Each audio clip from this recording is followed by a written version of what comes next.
What is up, everyone, and welcome to another episode of Wunderbar Garage. I'm Sam, and today we're going to be installing some H&R wheel spacers on our ProjectGS Lexus GS300.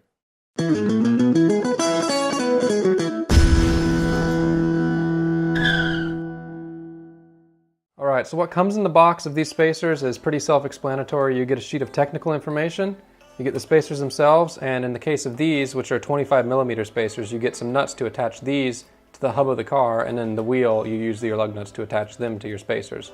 So with that, we're going to go out and install these on the car. Before you get started on this job, you need to put on all of your required safety equipment. So something like safety glasses, gloves, and anything else you might need to do this job without getting hurt.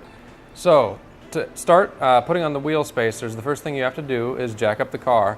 So we have the front wheels chalked, as you can see on the left side of the screen, and we have the jack underneath the differential, which is the central jacking point for the rear. And we're going to have jack stands on each side, as well as some other safety items underneath the car to prevent it from falling. Alrighty, so now that we have the wheel off the car, all we really have to do to install the spacer is bolt it on and bolt the wheel onto it. So the first step in that is going to be cleaning off the hub bore using something like a wire brush.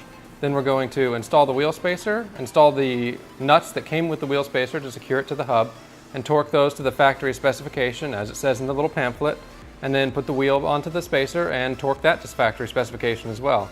So with that, we're going to go ahead and get that done on both sides, and we'll show you what it looks like. Here's what the spacer looks like set into place and tightened to spec. You're going to need a thin wall 19mm socket in order to get into the pockets to tighten the nuts. And with that tightened up, now we're going to install the wheel and go ahead and show you what it looks like with the wheel installed on the car. Okay, so now we have the wheels back installed on the car with the spacers. As you can see, it fills out the wheel arch a lot more. And once we set it back on the ground here in a second, we'll show you what it looks like, and we're going to torque it to spec. And in case you were wondering, the specification for this Lexus happens to be 76 foot-pounds.